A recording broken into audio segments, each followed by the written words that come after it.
Elektromaqnit induksiya hadisəsini ilk dəfə 1831-ci ildə Faraday tərəfindən müəyyənləşdirilmişdir. Faraday, deməli, qapalı konturda dəyişən cəryanın yaratdığı maqnit sahəsi nəticəsində orada cəryanın və yaxud da elektromaqnit induksiyasının necə induksiyalandığını müəyyənləşdirmişdir. Deməli, Faraday tərəfindən belə bir nəticəyə gəlmişdir ki, qapalı konturda deməli, hərəkət eləyən kontur, yəni fırlanan kontur öz ətrafında maqnit sahəsi yaradır və bu maqnit sahəsini də cəryan şiddəti yaradır. Bu hadisə elektromaqnit induksiyası hadisəsi adlanır və elektromaqnit induksiyası hadisəsində yaranan cəryan isə induksiya cəryanı adlanır. Və bu zaman yaranan elektrik hərəkət qüvvəsi isə induksiya elektrik hərəkət qüvvəsi adlanır. Faraday təcrübə vasitəsilə müəyyənləşdirmişdir ki, induksiya elektrik hərəkət qüvvəsi maqnit selinin dəyişmə sürəti ilə mütənasibdir. Deməli, buradan belə bir nəticə çıxmışdır ki, həmin induksiya elektrik cəryanı və yaxud da elektromaqnit induksiya hadisəsi əsasən qapalı konturda yaranır. Bunu təcrübələr vasitəsilə müəyyənləşdirmək üçün 2 dənə qapalı kontur götürürük. Birinci qapalı kontur riastat vasitəsilə qapanmışdır. Digər qapalı kontura isə deməli, qalvanometr birləşdirilmişdir. Bu zaman birinci qapalı konturda riastat vasitəsilə dövrədən axan cəryanı dəyişsək, bu zaman həmin cəryan öz ətrafında maqnit sahəsi yaradacaqdır. Yaranan maqnit sahəsi deməli ikinci konturda deməli cəryanın dəyişməsinə səbəb olacaqdır. Yəni ikinci konturdan cəryan dəyişəcəkdir. Bu da qalvanometr vasitəsilə müşahidə olunur. Deməli, riastat vasitəsilə birinci dolaqdan axan cəryan şiddətini artırdıqda, ikinci dolaqda deməli, yaranan İ2 iştirik cəryanı yaranacaqdır ki, bu cəryanda deməli, qalvanometr vasitəsilə yenə də göstərəcəkdir. Bu zaman biz riastat vasitəsilə birinci dolaqdakı cəryan şiddətini azaltsaq, bu zaman dövrədə olan maqnit seli də azalacaqdır. Maqnit seli azaldığında, bu zaman ikinci dolaqda həmin sahənin, maqnit sahəsinin yaratdığı İ2 iştirik cəryan şiddəti onu yaradan maqnit sahəsinin əks təsir göstərəcəkdir. Bu zaman Faraday təcrübə vasitəsilə müəyyənləşdirdi ki, induksiya elektrik hərəkət qüvvəsi maqnit selinin dəyişmə sürətinə bərabərdir. Əgər maqnit selinin dəyişmə sürəti sıfırdan böyükdürsə, bu zaman induksiya elektrik hərəkət qüvvəsi sıfırdan kiçik olur. Əgər maqnit selinin dəyişmə sürəti sıfırdan kiçikdirsə, bu zaman induksiya elektrik hərəkət qüvvəsinin sıfırdan böyük olur. Buradan maqnit selinin biz bilirik ki, vahidi Weberə bərabərdir. Deməli, bir saniyədə qapalı konturdan 1 Weber maqnit seli dəyişərsə, bu zaman onun yaratdığı induksiya elektrik hərəkət qüvvəsi 1 volta bərabər olacaqdır. Deməli, buradan belə bir nəticə çıxır ki, qapalı konturda yaranan cəryan şiddəti, ikinci konturda yaranan cəryan şiddəti həmişə birinci konturun yaratdığı cəryan şiddətinin əksinə yönəlmiş olacaqdır. Bu təcrübələr vasitəsilə Faraday belə nəticəyə gəlmişdir ki, həmin cəryanı yaradan maqnit sahəsi və yaxud da cəryanın yaratdığı maqnit sahəsi deməli, maqnit selinin harada yerləşməsindən asılı olmayaraq maqnit selinin dəyişmə sürəti ilə dəyişir.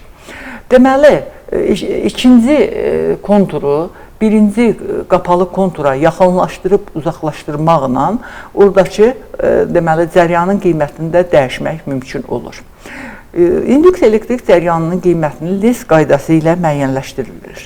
Lenz qaydasına görə qapalı konturdan keçən maqnit selinin dəyişməsi, yaratdığı cəryan şiddəti, deməli, həmin dövrənin, həmin cəryanın yaratdığı maqnit sahəsini, onu maqnit sahəsinin yaratdığı, ilkin maqnit sahəsinin yaratdığı maqnit sahəsinə əks əks təsiri göstərir.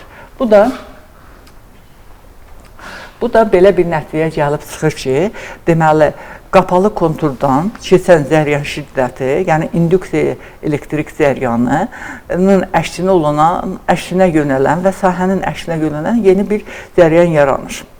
Deməli, induksiya elektrik hərəkət qüvvəsinin Faraday tərəfindən müəyyənləşdirilmişdir ki, bu hadisəni deməli, qapalı konturda birinci zəryanın dəyişməsi ilə induksiya zəryanı yaranır və bu induksiya zəryanı birinci, ikinci konturlarda, birinci konturda iri zəryan şiddəti, iki konturda isə iki zəryan şiddəti yaranır. Və bu zəryanın yaranmasına səbəb maqnit selinin dəyişməsi olur. Maqnit seli, deməli, təcrübələr vasitəsilə müəyyənləşdirilmişdir ki, Mi1 disturunun birinci konturda yaranan maqnit seli Mi disturuna bərabər olur.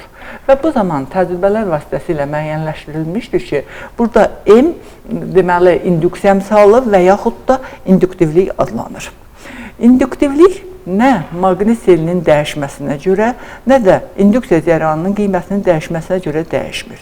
İnduktivlik konturun və yaxud da qapalı konturu yaradan maqnitlərin xətti ölçülərindən, bir də həmin maqnitin materialından asılı olan bir kəmiyyətdir. Deməli, belə Faraday qanununa görə biz dedik ki, induksiya elektrik hərəkət qüvvəsi mənfi dF bölünsün dt-yə bərabərdir. Əgər F-nin üstdəki qiymətini, yəni M vurulsun dl və yaxud da biz çox məsələlərdə M-in yerinə, induksiyiliyin yerinə L də yaza bilirik. Yəni, bu distur yerinə qoysaq, onda buradan belə bir nəticə çıxırıq ki, induksiya elektrik hərəkət qüvvəsi əks işarə ilə induktivlik vurulsun D bölünsün dt-yə bərabərdir. Buradan belə nəticə çıxır ki, induksiya elektrik hərəkət qüvvəsi maqnit selinin dəyişmə sürəti ilə düz mütənasib olduğu kimi, eyni zamanda zəryan şiddətinin dəyişmə sürəti ilə düz mütənasib dəyişən bir kəmiyyət olur. Və bu, deməli, induksiya zəryanının dəyişmə sürəti qapalı kontur üçün, deməli, induktivliyin qiymətindən, yəni materialdan asılı olan kəmiyyətdir. Biz bilirik ki, qapalı konturdan zəryan keçdikdə bu zəryanın yaratdığı induksiya elektrik hərəkət qüvvəsi ikinci sahədə elə bir zəryan yaradır ki, həmin zəryan sahənin əksinə yönəlir və burada həmin maqnit selinin dəyişmə sürətini azaltmağa çalışır. Həmin zəryan, deməli, bu dövrə üçün induksiya, deməli, Foucault zəryanı adlanır. Foucault zəryanı dedikdə, deməli, Foucault zəryanı elə başa düşülür ki, bütöv maqnitlərdə Foucault zəryanı, deməli, maqnitdən keçəndə həmin maqnit, deməli, qızır və qızan zaman ondan qığılcım əmələ gəlir. Bu da metalların ərinməsində istifadə olunur. Lakin həmişə yaranan bu Foucault zəryanı heç də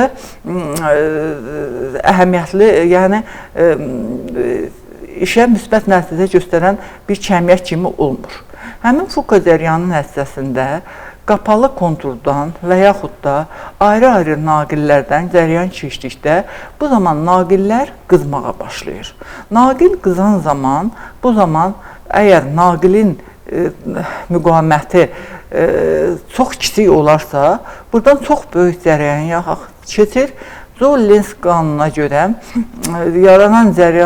orada yaranan zəryanın yaratdığı istilik miqdarı Q bərabərdir. I kvadratı RT düsturuna görə müəyyənləşdirilir və bu da naqilin qızmasına və naqilin tez sıradan çıxmasına səbəb olur.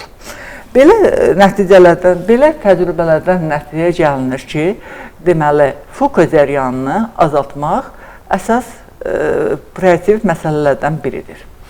Biz bayaq induktivlikdən danışdıq. İnduktivliyin vahidi Henridir.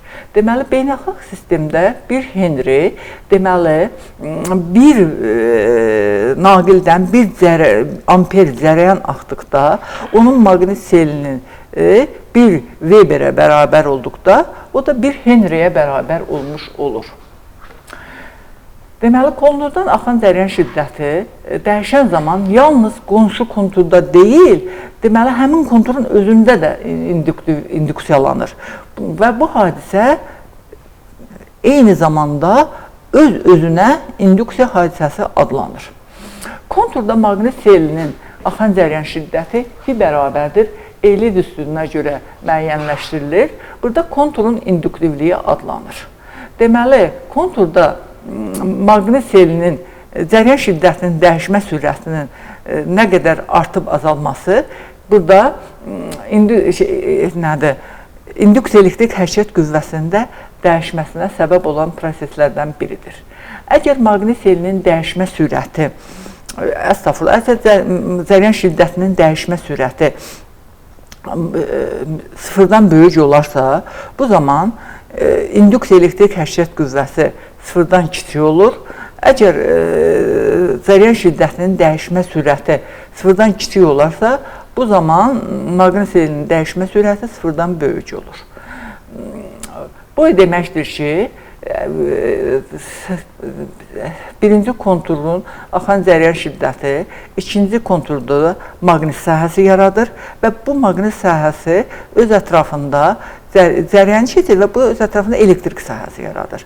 Buradan belə nəticəyə çıxır ki, dövrədən axan cəryanın hesabına deməli, dövrədə maqnit sahəsi yaradır və maqnit sahəsi də elektrik sahəsi yaradır. Yəni, bu sahələrin bir-birindən kənar təsəvvür eləmək və təsvir eləmək qeyri-mümkün olduğu Faradeyin bu təcrübəsi vasitəsilə müəyyənləşdirilmişdir. Demək, dövrədən deməli, naqildən cəryan keçdikdə bu zaman bütöv maqnitdən yox, ayrı-ayrı naqillərdən də cəryan keçir. Bu zaman ayrı-ayrı naqillərdən keçən cəryan hesabına dedi ki, naqil qızır. Qızılsa, buradan ya enerji ayrılır və yaxud da enerji udulur.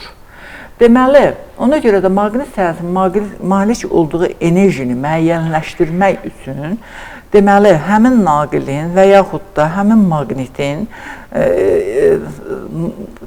induktivliyini bilməklə eyni zamanda konturdan axan cəryan şiddətini bilməklə və bu cəryanın axma müddətini müəyyənləşdirməklə deməli,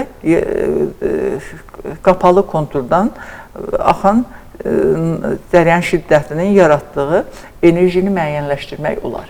Elektromaqnit induksiyası elektrik deməli, cəryanının və maqnit sahəsinin cəryanının bir-birinə qarşılıqlı çevirməsi əsasında yaranır. Deməli,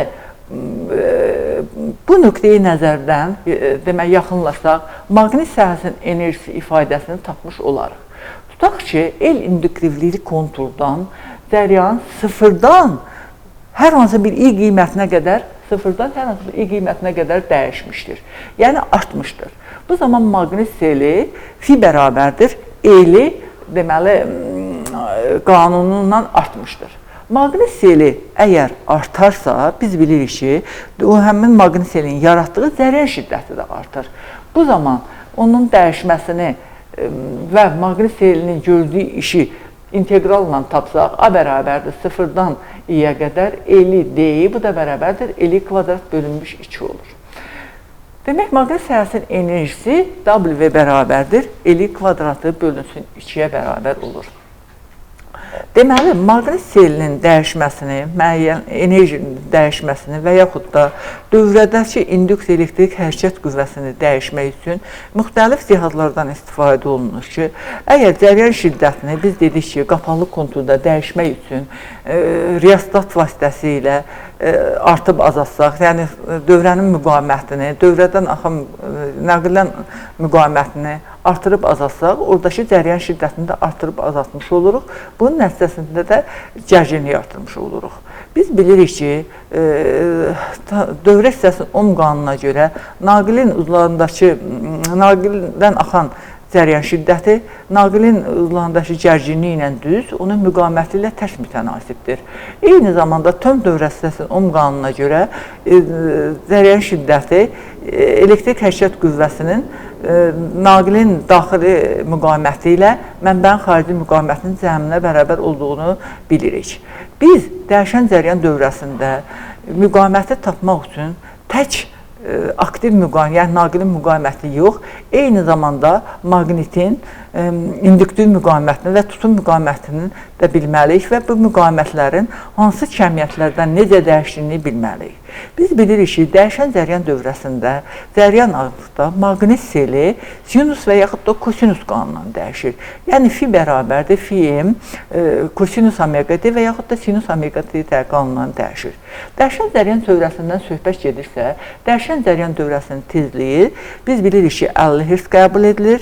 Yalnız İngiltərədə və Amerikada 60 Hz qəbul edilməsinə baxmayaraq, bütün dövlətlərdə 50 Hz qəbul edilir.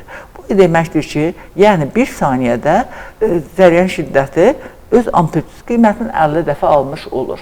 Və bu zaman tezliyi və gücü dəyişmədən cəryanın bir qiymətindən digər qiymətinə keçdikdə, bu zaman maqnitin xassələri də dəyişmiş olur. Yəni, transformator induktiv əlaqəli 2 və ya 3 dolaqlı deməli olduğu biz bilirik. Biz bilirik ki, dəyişən cəryan dövrəsində gərginliyi dəyişmək üçün transformator adlanan cihazdan istifadə olunur. Transformator əsasən 2 dolaqdan ibarətdir. Yəni, birinci dolaq və ikinci dolaq. Birinci dolaq qalın naqildən və az saylı naqildən ibarət olur, maqnitə sarılır. Digər ikinci dolaq isə deməli nazik naqildən və çoxlu sayda naqildən istifadə olunur. Deməli, transformator bir-biri ilə elektromaqnit əlaqəsində olan 2 və ya daha çox deməli dolaqdan ibarətdir.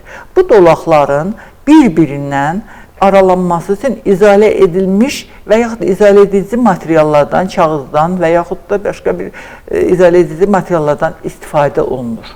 Həmin izolə edici materiallar nəticəsində deməli, həmin dolaqların bir-birinə, maqnitlərin bir-birinə birləşməsi və bunların tez qızıb aradan çıxmasının qarşısını alır. Enerji bir dolaqlardan digər dolaq vasitəsilə dolağa induksiya, elektromaqnetik induksiyası hadisəsi ilə ötürülür və elektromaqnetik induksiya əlaqəsini gücləndirmək üçün demək, qapalı konturu deməli, ferromaqnit nüvədən istifadə edirlər. Ferromaqnitlər bilirik ki, maqnit nüfuzluğu vahiddən çox-çox böyük olan maqnitlərə deyilir. Ferromaqnitlərin maqnit xassələri müəyyən bir temperatura qədər ferromaqniti qızdırdıqda öz maqnit xassələrini itirir. Bu temperatur Curie temperaturu adlanır. Deməli, yarım keçiricilərdə və yaxud da elektrotexnikada ən çox istifadə və yaxud da ən çox dözümlüyə malik olan maqnitlər ferromaqnitlər olduğu üçün ferromaqnitlərdən istifadə olunur. Deməli, birinci tərəf dolağı, bax, maqnitlərin birinci tərəf dolağı dəyişən cəryan mənbəyinə qoşulur. İkinci tərəf dolağı isə işlədiciliyə qoşulur. Dəyişən cəryan mənbəyinə qoşulduqda, deməli, dövrədən İbir cəryanı axır. Dövrədən İbir cəryanı birinci qapalı konturdan keçərək, ikinci qapalı konturda maqnit sahəsi yaradır və buradan cəryan keçir.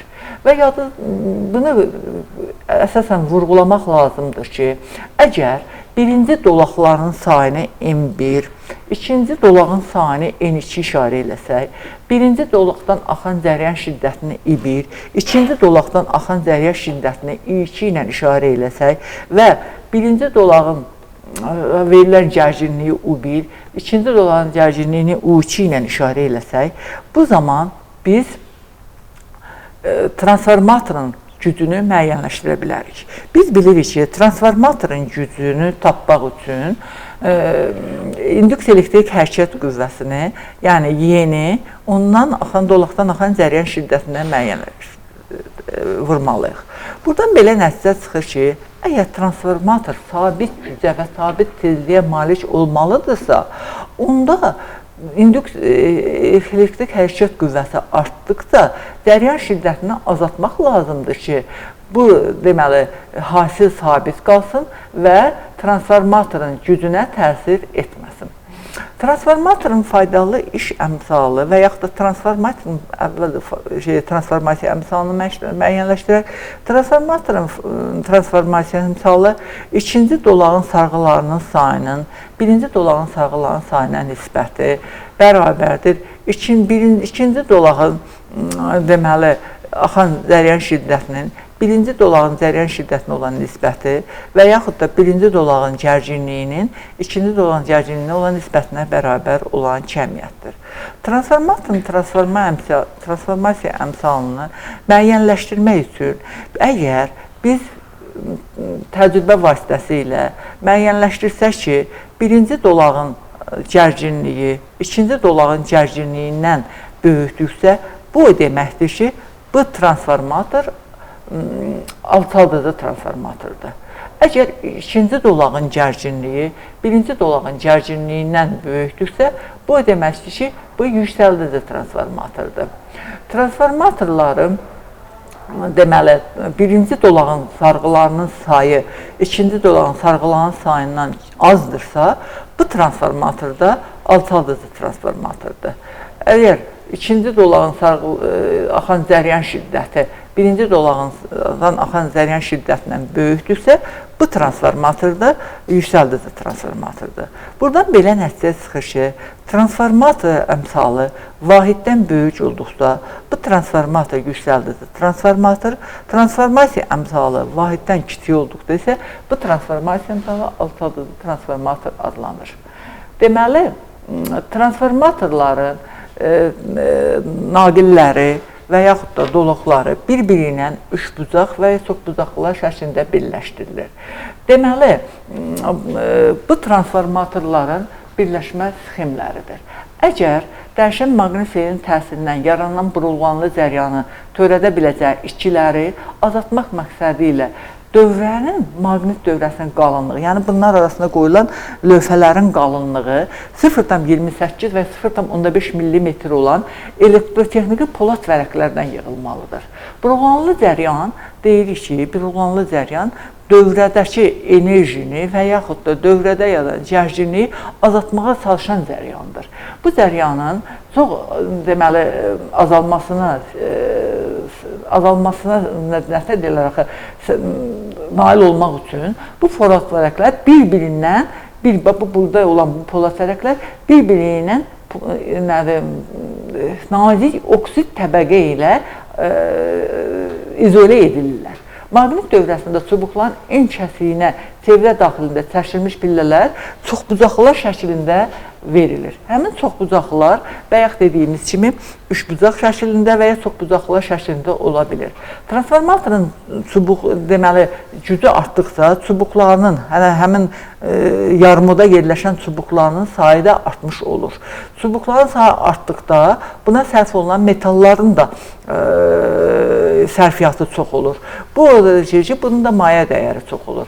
Biz əgər transformatorda yaranan, istifadə olunan nüvə poladlarının, deməli, yəni çubuqların sayını azaltmaqla, transformatorların gücünü sabit saxlamaqla, onların işləmə qabiliyyətini artırmaq istəyiriksə, bu zaman onları elektrotexniki polad vərəqlərinin daha keyfiyyətli polad vərəqlərdən istifadə etməliyik.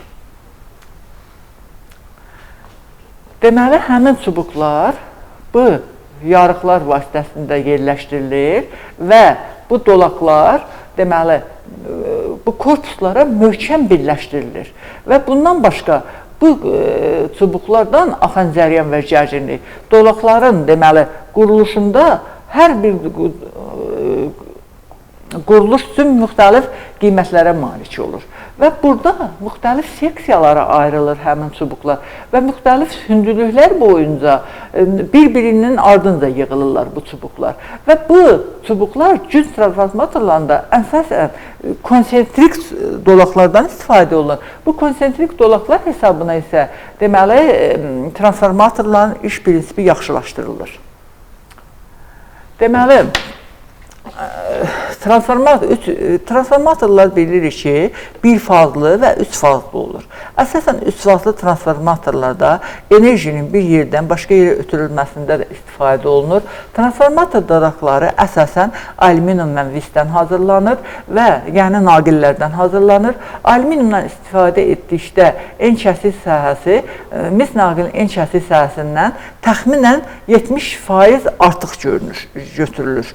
Ona görə də ən çox çalışırlar ki, transformatorun dolaqlarında mis naqillərdən istifadə olunsun ki, bu mis naqillər maya dəyərinə görə səmərəli olan naqillərdir. Diqqətinizə görə təşəkkür edirəm.